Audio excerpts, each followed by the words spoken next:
स्वागत है मेरे प्यारे बच्चों। आज मैं लेकर के आया हूँ आपका मैथ का पार्ट 2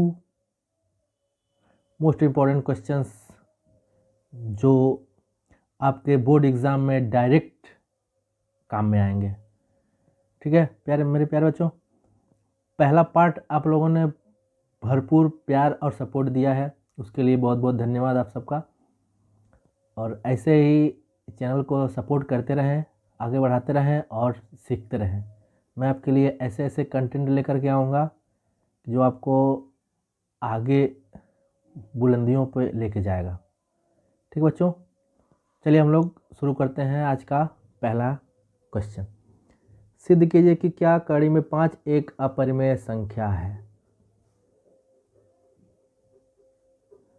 ठीक बच्चों, ये मोस्ट इम्पॉर्टेंट क्वेश्चन है, एग्ज़ाम में बार बार रिपीट करता है, वो भी 4 नंबर में। ठीक है बच्चों, चलिए हम लोग इसको शुरू करते हैं हल इसका।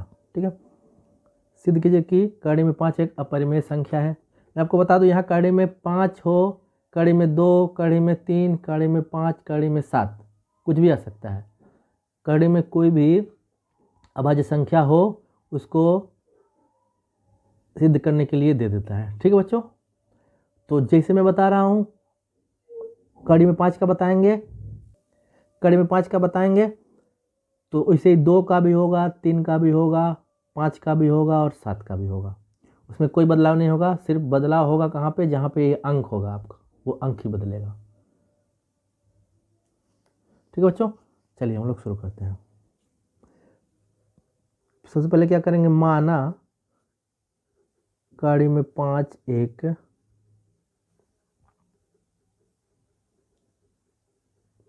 परिमेय संख्या है। ठीक है बच्चों, सिद्ध करना क्या है, अपरिमेय संख्या, लेकिन हम लोग मान क्या लिए, कड़ी में 5 एक परिमेय संख्या है। ठीक है, कड़ी में 5 परिमेय संख्या है तो परिमेय संख्या का कुछ नियम होता है।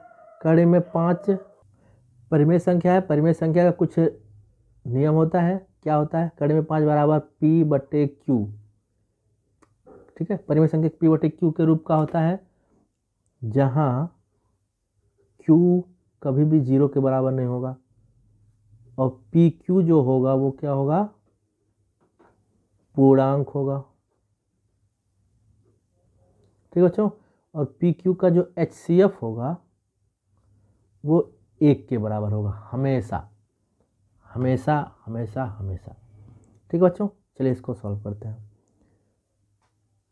ये बट्टे में 1 हो जाएगा, Q का गुणा इसमें हो जाएगा तो जाएगा 5 कड़ी में 5 और Q, कड़ी में 5 और Q बराबर P एक कम P हो जाएगा। ठीक है बच्चों, अब क्या करेंगे, दोनों तरफ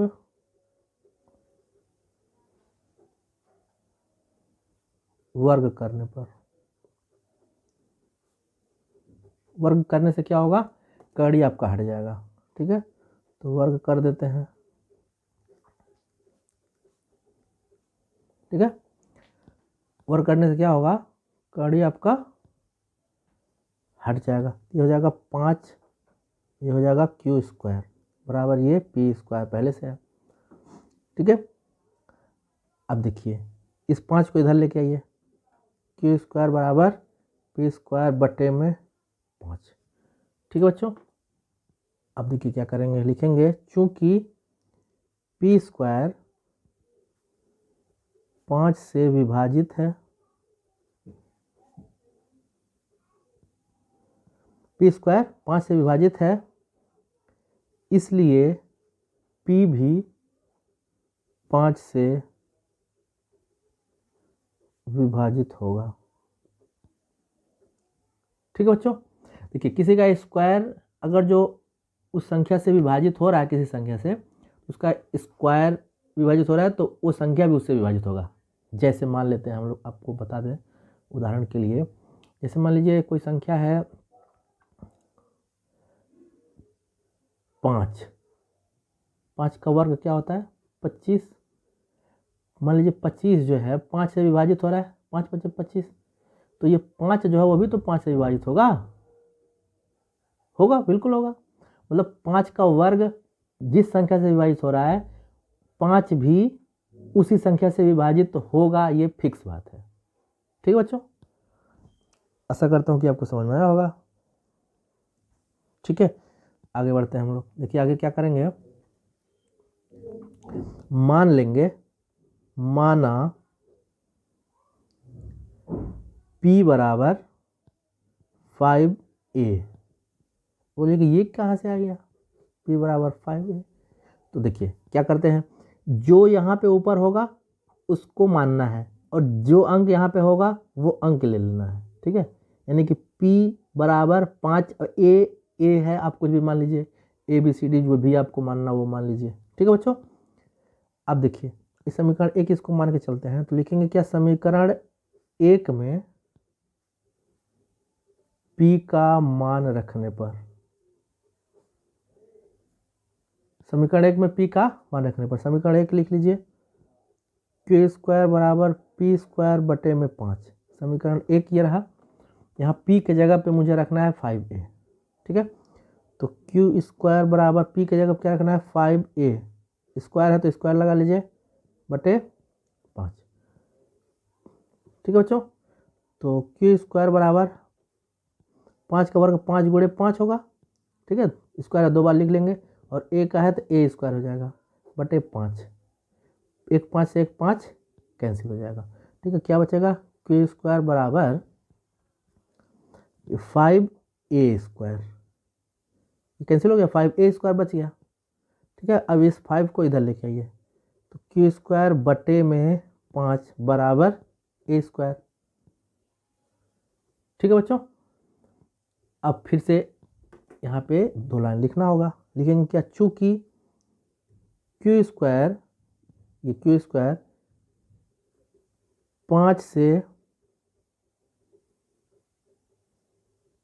विभाजित है, क्यू स्क्वायर भी 5 से विभाजित है, इसलिए क्यू भी 5 से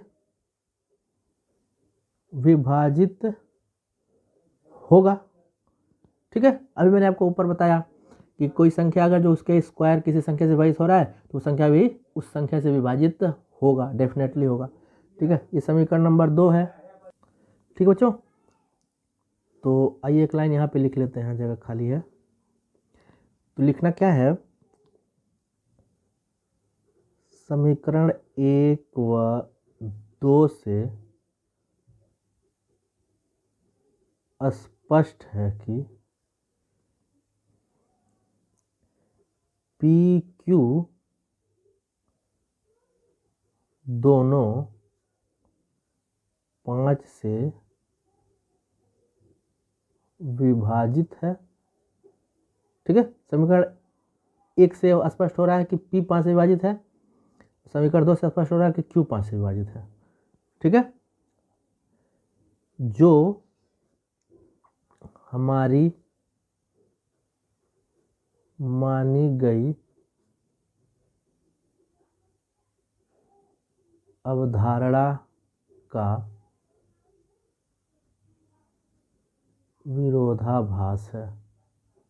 ठीक है, अभी हम लोगों ने ऊपर क्या माना था, ये कि पी क्यू का HCF कितना होता है, 1 होता है। ठीक है,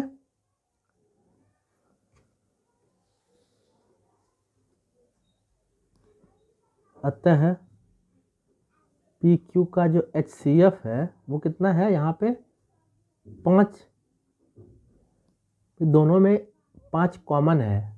ठीक है, दोनों 5 से विभाजित हो रहा है, इसका मतलब दोनों में 5 कॉमन आ रहा है, जो नहीं होना चाहिए क्योंकि परिमेय संख्या का HCF हमेशा 1 आता है। ठीक है, अब लिखेंगे क्या, अतः कड़ी में 5 एक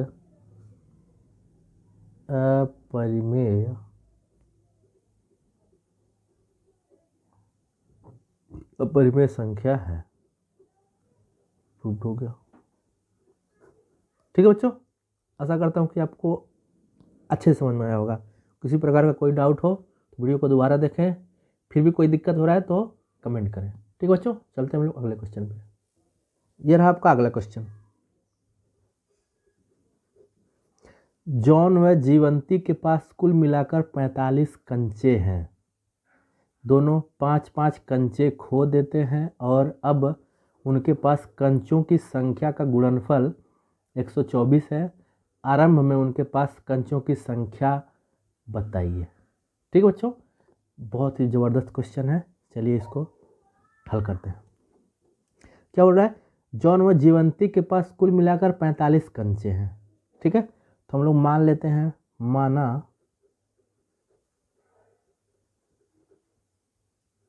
जॉन के पास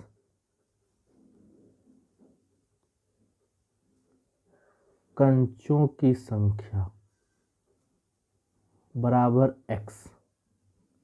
ठीक है,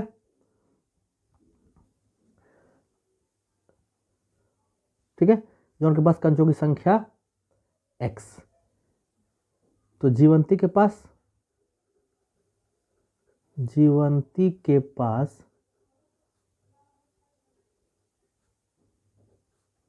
कंचों की संख्या बराबर कितना हो जाएगा? 45 - x। ठीक है बच्चों, देखिए कैसे है।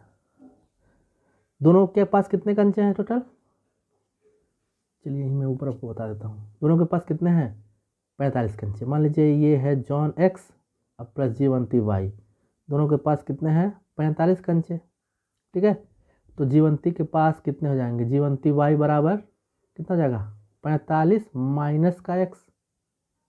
ठीक है, तो ये होगा। तो जीवंती के पास कंचों की संख्या कितनी हो जाएगी? 45 माइनस x। ठीक है बच्चों, अब आइए चलते हैं हम लोग प्रश्नानुसार। प्रश्नानुसार क्या बोल रहा है? दोनों 5-5 कंचे खो देते हैं। क्या बोल रहा है? दोनों 5-5 कंचे खो देते हैं, तब जॉन के पास कंचों की संख्या बराबर कितना हो जाएगा? जॉन के पास कंचों की संख्या अभी कितना है? प्रेजेंट में x। ठीक है, 5 ठू खो देगा, यानी कि x -5, पूरे में से 5 घटा देंगे। ठीक है, तो जीवंती के पास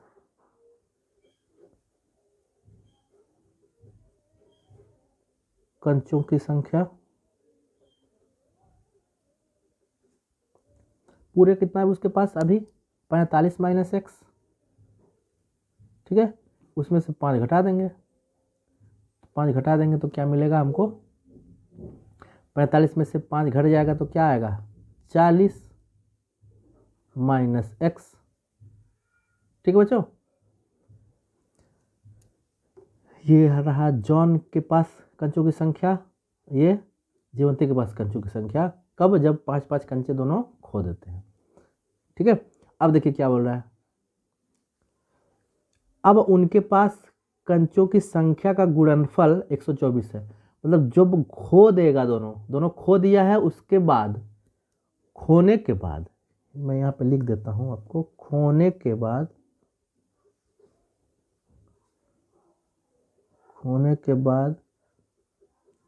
बचे कंचों की संख्या का गुणनफल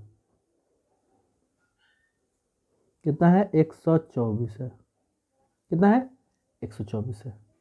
ठीक है बच्चों, तो खोने के बाद कंचों की संख्या कितना है जॉन के पास? x -5 और जीवंती के पास 40 माइनस x। ठीक है, गुणनफल मतलब गुणा करेंगे दोनों का, बराबर कितना? 124। ठीक है बच्चों, तो थोड़ा सा इसको सॉल्व करते हैं। इसका गुणा इसमें करेंगे तो हो जाएगा 40x, इसका इसमें गुणा करेंगे तो माइनस प्लस माइनस हो जाएगा -x, x गुणा x स्क्वायर। ठीक है, यहाँ माइनस यहाँ प्लस माइनस 4 4 × 5 = 20, 40 × 5 = 200 हो जाएगा। ठीक है, 4 5 20, 0 तो 0 बढ़ा देंगे, ठीक है, माइनस माइनस हो जाएगा प्लस 5x बराबर 124। ठीक है बच्चों, अब देखिए ये भी x वाला ये भी x वाला जोड़ लीजिए, यानी कि minus x square minus 200 plus का 40 और 5 45x, इसको भी इधर लेके आइए, माइनस 124 बराबर 0। ठीक है, इसको घटा लेते हैं, दोनों माइनस का जुड़ जाएगा, माइनस एक्स स्क्वायर माइनस 200 और 124 हो जाएगा 324, ठीक है, प्लस 45x बराबर 0। ठीक है, अब देखिए ये माइनस का है, एक्स स्क्वायर माइनस का है, एक काम करिए उसको उधर भेज देते हैं, प्लस प्लस का हो जाएगा, मतलब 0 इधर हो जाएगा, पूरा सबको उधर लेके चलेंगे तो एक्स स्क्वायर प्लस, ये देखिए ये प्लस है, पहले इसी को लिख लेते हैं एक्स स्क्वायर के बाद एक्स, ठीक है, तो ये माइनस हो जाएगा क्योंकि उधर जाएगा तो प्लस है तो माइनस 45x, और ये माइनस वाला उधर गया तो प्लस का 324 बराबर 0। ठीक है, इसको अच्छे से लिख लेते हैं हम लोग, x square minus 45x plus 324 बराबर 0। ठीक है बच्चों, अब 324 का ऐसा गुणनखंड करना है कि जोड़ने पर 45 आए, ये प्लस है तो जोड़ने पर 45। ठीक है, तो क्या करिए 324 का हम लोग गुणनखंड कर लेते हैं पहले। ठीक है, 2 से 2 एक कम 2 12 हो गया, 2 छक्का 12, 2 दूना 4। ठीक है बच्चों, 2 से फिर काटिए, 2 8 16, 2 एक कम 2, 9 से काटिए 9 9 सॉरी 3 से काटेंगे, 9 से नहीं कटता, 3 से काटेंगे, 3 दूना 6 और 3 सत्ते 21। ठीक है, तो ठीक है बच्चों, 3 दूना 6, 2 बचा 21 होगा, 3 सत्ते 21, फिर 3 से काटिए, 9 तिया 27, फिर 3 से काटिए, 3 तिया 9, फिर 3 से काटिए 1। ठीक है, जोड़ने पे हमको 45 आना चाहिए, फिर 2 दूना 4 तिया 12, 12 3 तिया 9 तिया 27, इसको देखिए तो 2 दूना 4 तिया 12 और 3 तिया 9 तिया 27, दोनों को जोड़िए तो 7 2 9 2 1 3, नहीं होगा, 2 दूना 4 तिया 12 तिया 36, 36 और 3 तिया 9, ये देखिए 36, 2 दूना 4 तिया 12 तिया 36 और 3 तिया 9, 36 और 9 कितना हो गया, 45 हो गया, हाँ जी हो गया ना 45। देखिए फिर से एक बार, 2 दूना 4 तिया 12 तिया 36 और 3 तिया 9, 36 और 9 हो गया 45। ठीक है, तो चलिए यहाँ पे क्या हम लोग लिखेंगे, एक्स स्क्वायर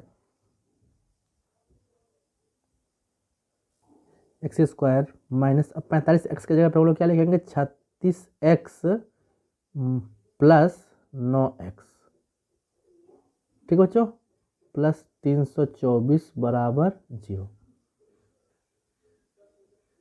ठीक है, 36x और प्लस 9x दोनों मिलाकर कितना हो जाएंगे, 45x।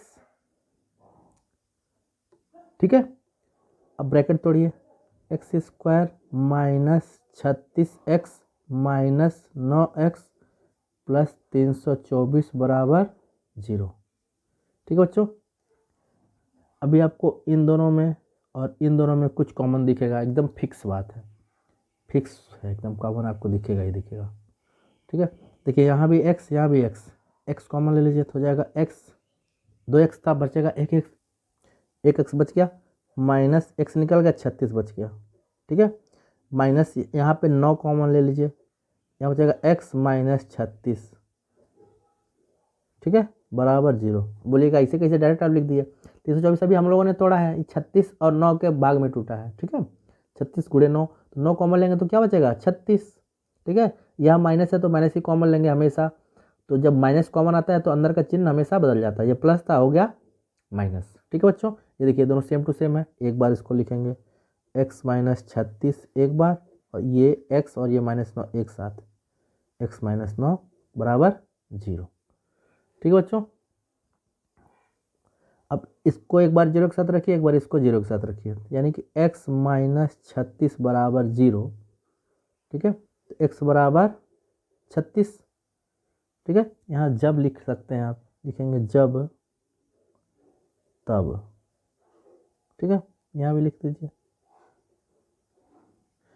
इसके लिए x माइनस 9 के लिए x माइनस 9 बराबर 0, तब x बराबर प्लस का 9। ठीक है बच्चों, अब देखिए ये हम लोग x किसका माने थे, जॉन के पास कंचों की संख्या। अब ये दो वैल्यू आ रहे हैं, x के दो वैल्यू आ रहे हैं, दोनों पॉजिटिव हैं, तो हम लोग देखिए क्या लिखेंगे, लिखेंगे क्या कि जॉन के पास कंचों की संख्या बराबर 36 या 9। ठीक है, जीवंती के पास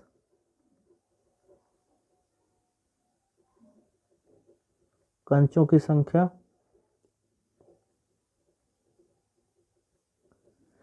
क्या होगा, हम लोग क्या माने थे, 45 माइनस एक्स। ठीक है, तो 45 माइनस एक्स का मान अगर 36 लेंगे तो कितना आएगा, 9।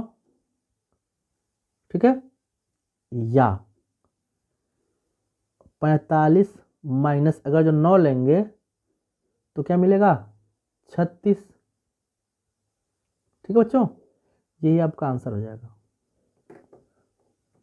मतलब या जॉन के पास कंचों की संख्या 36 या 9, और जीवंती के पास कंचों की संख्या 9 या 36। ठीक है, ये आपका आंसर हो जाएगा, ये आपका आंसर हो जाएगा। ठीक है, मतलब अगर जो जॉन के पास कंचों की संख्या 36 होगा तो जीवंती के पास 9 होगा, अगर जॉन के पास 9 होगा तो जीवंती के पास 36 होगा। ठीक है बच्चों, आशा करता हूँ कि आपको समझ में आया होगा अच्छे से। जो क्वेश्चन आपको पसंद आ रहा है प्लीज़ एक बार उस पर उसको कमेंट करेंगे कि ये क्वेश्चन आपको डेफिनेटली समझ में आया, जो समझ में नहीं आया उसको भी आप कमेंट करेंगे कि ये क्वेश्चन मुझे समझ में नहीं आया। क्वेश्चन है एग्जाम में, ये बार बार बार बार बार बार पूछता है। ठीक है बच्चों, अब क्या बोल रहा है, सिद्ध कीजिए कि बाह्य बिंदु से वृत्त पर, तो एक वृत्त पहले बना लेते हैं, वृत्त पर बाह्य बिंदु से, कोई बाह्य बिंदु या मान लीजिए यहाँ पे है। ठीक है, बाह्य बिंदु से खींची गई स्पर्श रेखा, इस पे से एक स्पर्श रेखा खींचते हैं। ठीक है, दोनों स्पर्श रेखा खींच दिए, क्योंकि स्पर्श रेखाओं बोला है। ठीक है, रेखाओं की लंबाइयां जो है क्या होती हैं, बराबर होती हैं। ठीक है, मान लीजिए ये केंद्र O है और ये बिंदु P है। ठीक है, और ये जो यहाँ पे यह स्पर्श किया है बिंदु A ले लीजिए, और यहाँ पे ये बिंदु B ले लीजिए। ठीक है, चलिए मतलब क्या करना है, हमको सिद्ध करना है AP और BP दोनों बराबर सिद्ध करना है। ठीक है बच्चों, चलिए हल सिद्ध करके देखते हैं। हल नहीं लिखते हैं यहाँ पे, उपपत्ति, उपपत्ति पहले नहीं लिखे, पहले लिख लेते हैं दिया क्या है। ठीक है, पहले क्या दिया है उसको देख लेते हैं, दिया क्या है, क्या दिया है, एक वृत्त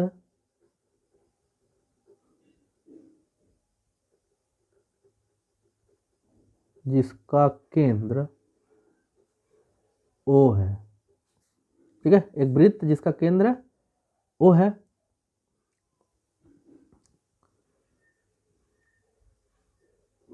और क्या दिया है, दो स्पर्श रेखाएं AP और BP। ठीक है बच्चों, ये मान लीजिए पहला, ये दूसरा। ठीक है,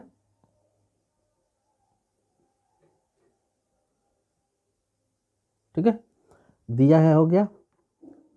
अब सिद्ध क्या करना है उसको लिख लेते हैं।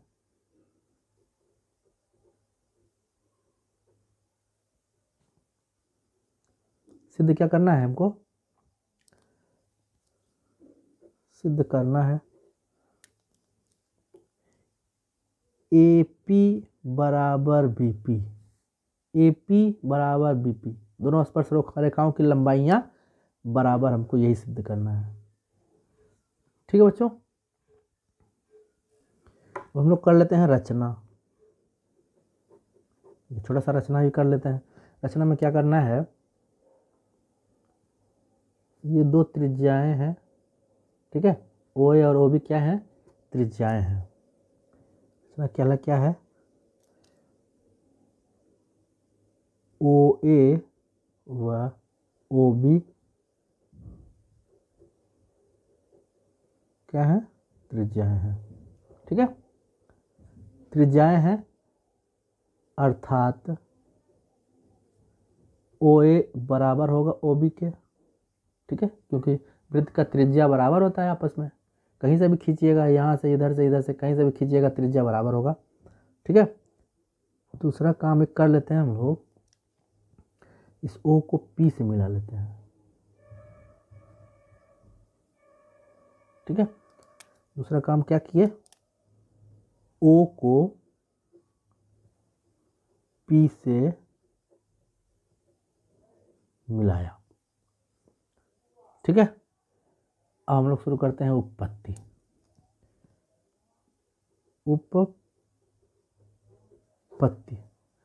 उपपत्ति में देखिए क्या करना है, इसके देखिए इसको करने का दो तरीका है।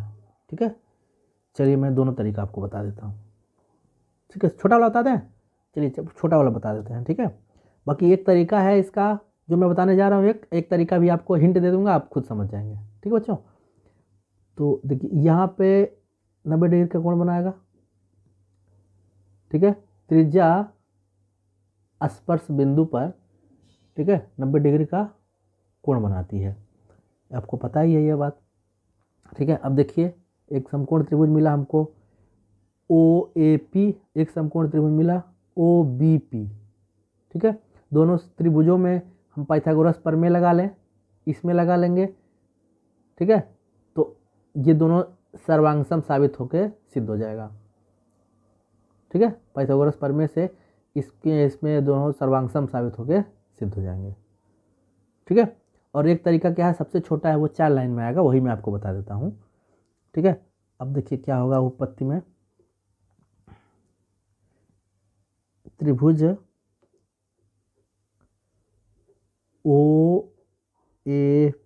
व त्रिभुज OBP में। ठीक है, इस वाले त्रिभुज और इस वाले त्रिभुज में हम बात करें अगर जो, तो कोण A बराबर कोण B बराबर 90 डिग्री है। ठीक है, A और B पे कोण 90 डिग्री का बन रहा है। ठीक है, और देखिए OP बराबर OP है, ये क्या है, उभयनिष्ठ भुजा है।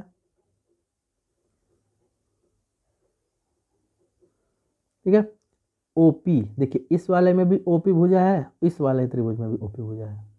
ठीक है, दोनों भुजा OP दोनों में मिल गया है हमको, तो उभयनिष्ठ भुजा हो जाएगा। अब देखिए कक्षा 9 में हम लोगों ने सीखा होगा RHS प्रमेय, अतः RHS प्रमेय से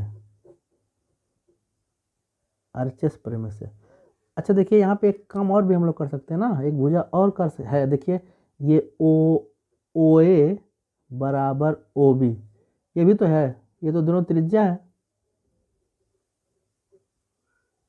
ठीक है, अब देखिए दो भुजा बराबर, ये भुजा ये दोनों आपस में बराबर, और ये भी आपस में उभयनिष्ठ, ये भी बराबर है।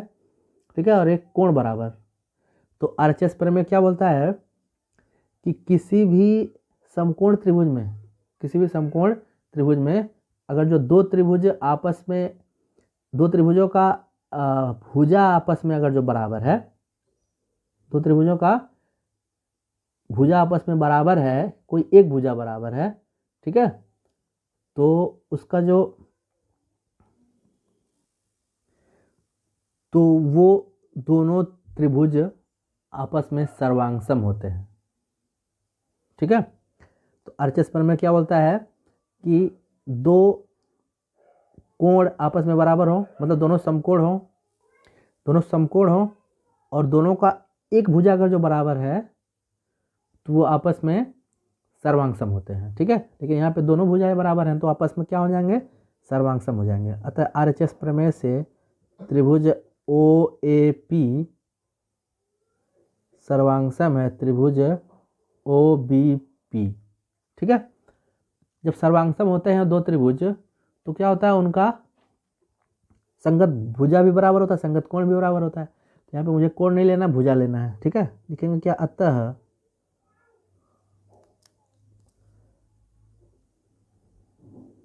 संगत भुजाएं बराबर होंगी, ठीक है। अतः जो AP होगा वो BP के बराबर होगा, ठीक है बच्चों, यही हमको लाना था। आशा करता हूँ कि आपको अच्छे से समझ में आया होगा, ठीक है बच्चों। चलते हैं अगले क्वेश्चन पे, ठीक है बच्चों। ये रहा आपका अगला क्वेश्चन। द्विघात बहुपद ज्ञात कीजिए जिनके शून्यकों का योग तथा गुणनफल -3 2 है और कड़ी में 2 -1 और -1/4 1/4 है, ठीक है बच्चों। इसमें आपके 3 क्वेश्चन हैं, पहला क्वेश्चन, दूसरा क्वेश्चन और तीसरा क्वेश्चन, ठीक है। पहला क्वेश्चन आपका यह है -3 और 2, ठीक है। मतलब क्या है ये, योग तथा गुणनफल, अर्थात अल्फा प्लस बीटा कितना दिया है, -3 और अल्फा गुणे बीटा कितना दिया है, 2, ठीक है बच्चों। तो फॉर्मूला क्या होता है, फॉर्मूला होता है द्विघात बहुपद ज्ञात करना है तो द्विघात बहुपद बराबर क्या होता है, द्विघात बहुपद बराबर क्या होता है, x² minus alpha plus beta x plus alpha into beta, ठीक बच्चों, ये होता है फॉर्मूला। तो x² minus alpha plus beta का मान कितना है, -3, ठीक है, x प्लस अल्फा गुणे बीटा का मान 2, ठीक है। थोड़ा सा इसको हल करेंगे, x² माइनस माइनस हो जाएगा प्लस 3x प्लस 2, ठीक है। ये हो जाएगा आपका आंसर, ठीक है। इतना आसान था, बस फार्मूला आपको पता होना चाहिए, ठीक है बच्चों। चलते हैं हम लोग अगले क्वेश्चन पे। ये रहा आपका अगला क्वेश्चन, इसी का सेकंड नंबर। कड़ी में 2 और 1/3, यानी कि अल्फ़ा प्लस बीटा बराबर दे दिया है कड़ी में 2 और अल्फ़ा गुणे बीटा बराबर दे दिया है 1/3, ठीक है बच्चों। सूत्र क्या था, द्विघात बहुपद का x² minus alpha plus beta x plus alpha into beta, ठीक है। भाई मान रखते हैं यहाँ पे भी, x² minus alpha plus beta का मान कड़ी में 2 x plus alpha into beta का मान 1/3 कड़ी में 3 नहीं 1/3। यहाँ भी आंसर आप कर सकते हैं, लेकिन थोड़ा सा और आगे बढ़ते हैं। सबके बटे में 1 होता है, आपको पता है, ये इसके बटे में भी 1, इसके भी बटे में 1, ठीक है। तो सबका एलसीएम कितना हो जाएगा, 1 1 3 का 3, ठीक है। तो तीसरा गुणा करते हैं, 3 का गुणा इसमें होगा तो हो जाएगा 3x² माइनस 3 का गुणा फिर इसमें होगा 3 कड़ी में 2x प्लस 1 का गुणा 1 में होगा तो 1 1 का 1, ठीक है बच्चों। अब इसको 0 के बराबर मान लेंगे, इसको 0 के बराबर मान लेंगे, यहाँ इसे ब्रैकेट में लिख देंगे माना, ठीक है। अब देखिए इसके बटे में भी 1 है, 0 के बटे में भी, इसका गुणा इसमें करेंगे तो सेम टू सेम रहेगा, 3x² माइनस 3√2x प्लस 1, 3 का गुणा 0 में होगा, 3 0 हो जाएगा, ठीक है। द्विघात बहुपद बराबर क्या मिल जाएगा हमको, द्विघात बहुपद बराबर हमको मिल जाएगा क्या, 3x² माइनस 3√2x प्लस 1, ठीक है बच्चों, ये आपका हो जाएगा आंसर। ठीक है, आशा करता हूँ कि आपको अच्छे से समझ में आया होगा। चलते हैं हम लोग इसको तीसरा पार्ट देखते हैं। ये रहा इसका तीसरा पार्ट, -1/4 और 1/4, यानी कि अल्फ़ा प्लस बीटा बराबर -1/4 और अल्फ़ा इंटू बीटा बराबर 1/4। ठीक है, तो द्विघात सूत्र यहाँ भी लगाते हैं। द्विघात बहुपद का सूत्र, द्विघात बहुपद बराबर क्या होता है, x² minus alpha plus beta x plus alpha into beta. ठीक है, मान पुटअप करते हैं। x² minus alpha plus beta का मान -1/4, x है तो x plus alpha into beta का मान 1/4। ठीक है बच्चों, x² माइनस माइनस हो जाएगा प्लस 1/4 x प्लस 1/4। ठीक है, इसके बटे में 1, अब क्या करें, 1 4 4 का एलसीएम क्या हो जाएगा 4, तीसरे दिशा गुणा करिए 4x² हो जाएगा प्लस इसका गुणा इसमें करेंगे तो हो जाएगा 1x, या मतलब x प्लस 1 है तो 1 बराबर 0। इसको क्या करेंगे, मान लेंगे। क्या करेंगे, 0 के बराबर मान लेंगे। ठीक है, इसके बटे में 1 है तो क्या करिए, कैंची गुणा, तीसरी दिशा गुणा, इसका गुणा इसमें करेंगे तो सेम टू सेम रह जाएगा। 4x² प्लस x प्लस 1 बराबर 4 सुना है 0। ठीक है, अर्थात द्विघात बहुपद बराबर क्या हो जाएगा,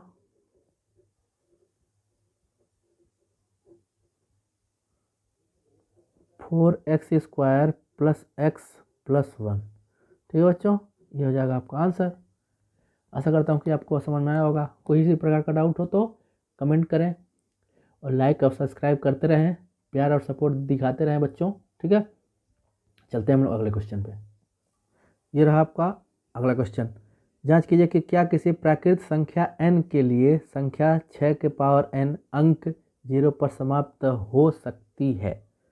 ठीक है बच्चों, चलिए देखिए, ये क्वेश्चन आपको परेशान कर सकता है क्योंकि इसमें कुछ सॉल्व करना ही नहीं है। ठीक है, देखिए क्या करते हैं, देखिए जिसके ऊपर 6 के पावर n है, इस 6 का जो है गुणनखंड करते हैं। अभाज्य गुणनखंड, 2 से कटेगा 3, 3 से कटेगा 1। ठीक है, अब 2 लाइन हमको लिखना है, आंसर आपका आ जाएगा। लिखेंगे चूंकि 6 के अभाज्य गुणनखंड में, 6 के अभाज्य गुणनखंड में 2 गुणे 3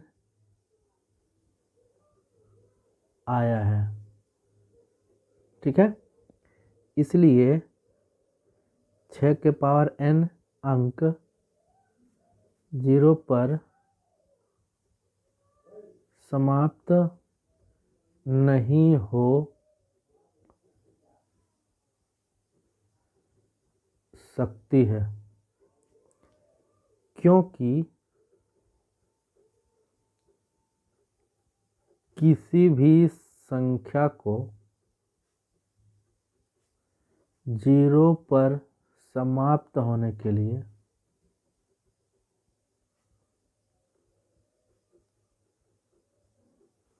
किसी भी संख्या को 0 पर समाप्त होने के लिए उसके अभाज्य गुणनखंड में 2 गुणे 5 का आना अनिवार्य है। ठीक है बच्चों, ये आपका हो जाएगा आंसर। बोलिएगा ऐसे ही क्या क्या मैंने लिख दिया, चलिए आपको बताते हैं। जैसे देखिए, कोई भी संख्या 0 पे समाप्त होगा, यानी कि 0 पे समाप्त होने का मतलब क्या है, 10 20 30 40 50 समथिंग। तो जब भी 0 पे समाप्त होगा तो उसका जब अभाज्य गुणनखंड जब करेंगे हम लोग, देखिए 2 से करें, देखिए मान लीजिए 10 है, इसका जब तोड़ेंगे तो क्या होगा, 2 2 5 10, 5 से 1। ठीक है, तो इसके गुणनखंड में देखिए 2 और 5 आया। चलिए कुछ और ले लेते हैं, मान लीजिए 50 ले लीजिए, 50 ले लीजिए, इसको भी 2 से काटेंगे 25, 5 से काटेंगे 5, 5 से काटेंगे 1। ठीक है, मतलब यहाँ पे देखिए 2 और 5 आया।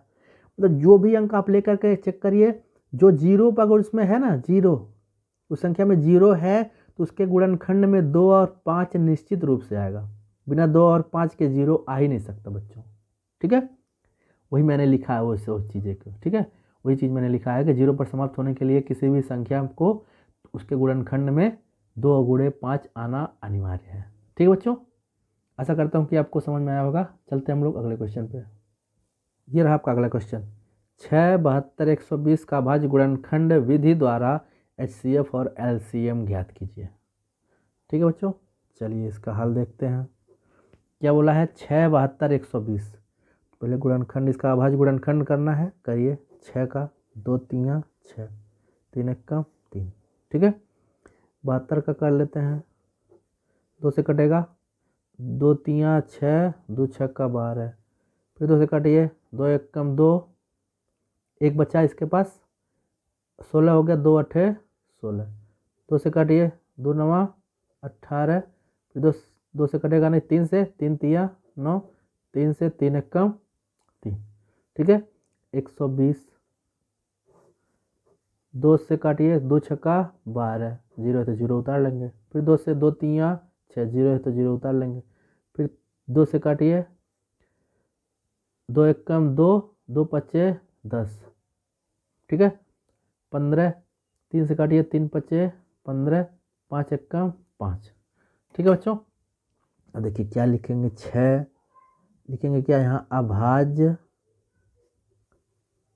गुणनखंड 6 बराबर क्या लिखेंगे? 2 गुणे 3। ठीक है, इसका भी ऐसे लिखेंगे। अभाज्य गुणनखंड 72 बराबर क्या क्या आया है? 2 गुणे 2 गुणे 2, 2 गुणे 2 गुणे 2 गुणे 3 गुणे 3। ठीक है बच्चों, 2 गुणे 2 गुणे 2, 3 गुणे 3। ठीक है, सेम टू सेम इसका लिखते हैं। अभाज्य गुणनखंड किसका? 120 बराबर 2 गुणे 2 गुणे 2, 2 गुणे 2 गुणे 2 गुणे 3 गुणे 5। ठीक है बच्चों, तो इसका हो जाएगा HCF। देखिए क्या हो जाएगा HCF। HCF मतलब क्या होता है? जो तीनों में कॉमन मिले वही होता है HCF। देखिए कॉमन यहाँ पे क्या दिख रहा है? देखिए यहाँ भी 3 है, 2 भी यहाँ पे है। ठीक है, देखिए यहाँ भी 1 2 2 है, यहाँ 1 3 है, यहाँ भी 1 2 है, यहाँ भी 1 3 है। ठीक है, यानी कि HCF क्या हो जाएगा? 2 गुणे 3 बराबर 6। ये HCF हो जाएगा आपका। LCM क्या हो जाएगा? जो तो कॉमन है, मतलब HCF तो पहले लिख लेंगे, गुणे जो बच रहा है उसको भी लिखेंगे। क्या बच रहा है यहाँ से? 2 दूना 4 तिया 12, 2 दूना 4 तिया 12, और यहाँ से क्या बच रहा है? 2 दूना 4 5 20। ठीक है बच्चों, अब आइए 12 दूना 24, 12 दूना 24, ये 6 गुणे 12 दूना 24। 0 है तो 0 बढ़ा लीजिए। ठीक है, गुणा कर लीजिए, 0 है तो 0 उतारिए। 6 चौक के 24 को 4, 6 चौक के 24 को हासिल आया 2, 6 दूना 12 2 14। यानी कि एलसीएम कितना हो गया? 1440। ठीक है बच्चों, एकदम आसान क्वेश्चन था और एग्जाम में ये आता भी है। ठीक है, बार बार रिपीट करता है। ठीक है, तो आशा करता हूँ कि आपको समझ में आया होगा अच्छे से। ठीक है बच्चों, चलते हैं हम लोग अगले क्वेश्चन पे। ये रहा बच्चों आपका अगला क्वेश्चन। भूमि के एक बिंदु से एक 20 मीटर ऊंचे भवन के शिखर पर लगी एक संचार मीनार के तल और शिखर के उन्नयन कोण क्रमशः 45 डिग्री और 60 डिग्री हैं। मीनार की ऊंचाई ज्ञात कीजिए। ठीक है, चलिए इसका हल देखते हैं। बहुत ही ज़बरदस्त क्वेश्चन है, एग्जाम में आने की संभावना 100%। ठीक है बच्चों, भूमि के एक बिंदु से मान लीजिए बिंदु ये ले लिए। भूमि के एक बिंदु से एक 20 मीटर ऊंचे 20 मीटर ऊंचा एक कोई यहाँ पे हमने ले लिया भवन। ठीक है, के शिखर पर, चलिए ये तो जमीन पे ही होगा। ठीक है, ज़मीन पे ही होगा। 20 मीटर ये ऊंचा है। भवन के शिखर पर लगी एक संचार मीनार, मतलब टावर जो होता है, संचार मीनार मतलब टावर। ठीक है, शहरों में आप लोग देखे होंगे कि टावर जो है छत पे लगते हैं। देहात में क्या है, देहात में तो कहीं भी बहुत सारी जगह होता है, कहीं भी लगा देते हैं, लेकिन शहर में छत पे लगाए जाते हैं। ठीक है बच्चों, वही चीज़ बोल रहा है ये। शिखर पर लगी एक संचार मीनार के तल और शिखर के उन्नयन कोण, मतलब तल इस भूमि के एक बिंदु से बोला है, इस तल और शिखर, ठीक है, तल और शिखर के उन्नयन कोण क्रमशः 45 डिग्री, तल मतलब ये रहा 45 डिग्री, और शिखर कितना हो रहा है, ये 60 डिग्री, ये वाला पूरा यहाँ से यहाँ तक क्या है 60 डिग्री, यहाँ से यहाँ तक पूरा 60 डिग्री है। ठीक है, मीनार की ऊंचाई ज्ञात कीजिए। तो ये मीनार की ऊंचाई मतलब ये पूछ रहा है, मान लीजिए इसका ऊंचाई h है। ठीक है, नाम दे देते हैं कुछ, भवन ए बी है और ए सी जो है मीनार है। ठीक है, इसको डी नाम दे दीजिए। ठीक है बच्चों, भूमि के एक बिंदु से एक 20 मीटर ऊंचे, चलिए एक बार फिर से मिला लेते हैं। भूमि के एक बिंदु से 20 मीटर ऊंचे भवन के शिखर पर लगी एक संचार मीनार के तल और शिखर का उन्नयन कोण 45 डिग्री और 60 डिग्री है। मीनार की ऊंचाई ज्ञात कीजिए, मीनार की ऊंचाई ज्ञात करना है। ठीक है, चलिए तो हम लोग क्या माने हैं उसको लिख लेते हैं। माना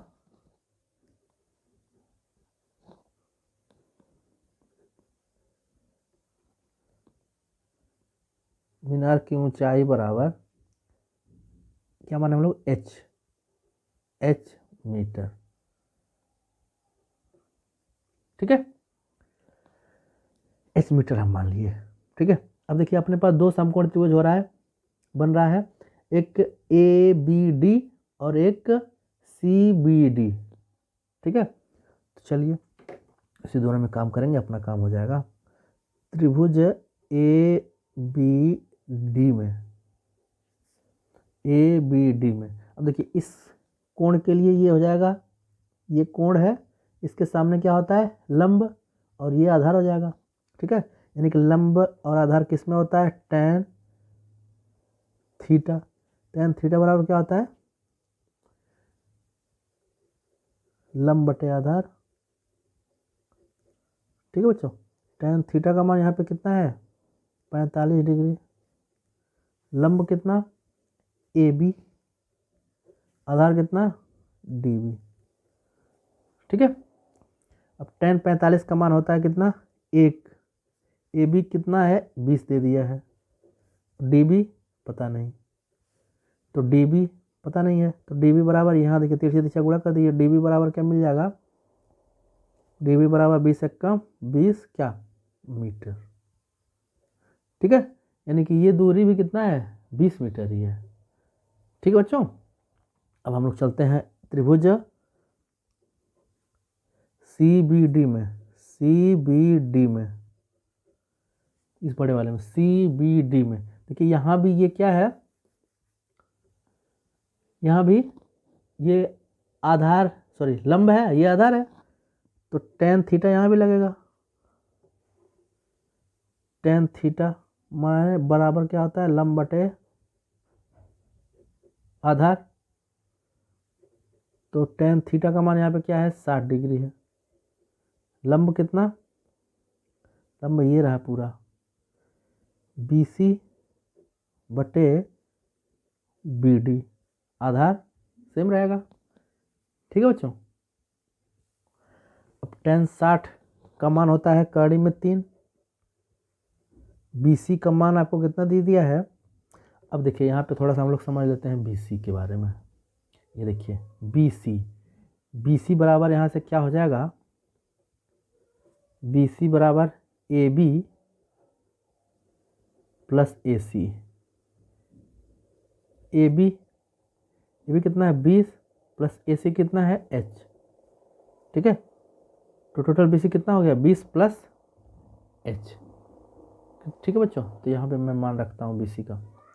BC का मान कितना है 20 + H बटे BD।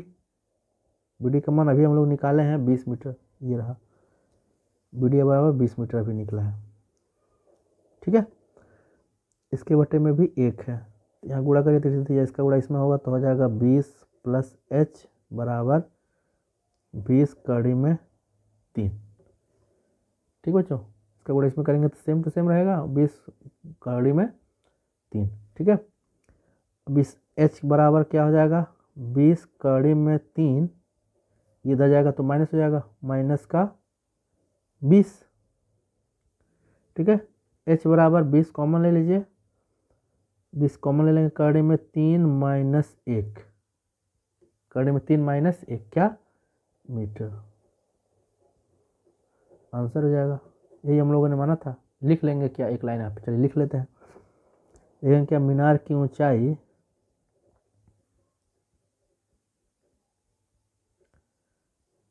20 गुणे कड़ी में 3 - 1 मीटर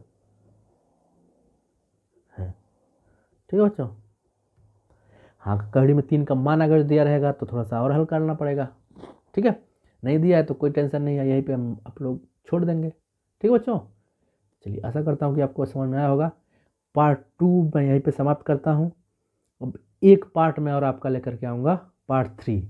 ये तीनों पार्ट आप लोगों ने अच्छे से तैयार कर लिया तो मेरा दावा है कि आप लोग 70 में 65 तो लेकर के आएंगे बच्चों। ठीक है, तो लेकिन एक भी क्वेश्चन मिस नहीं करिएगा और अच्छे से उसको सॉल्व करिएगा, घर पे अच्छे से सीखिएगा।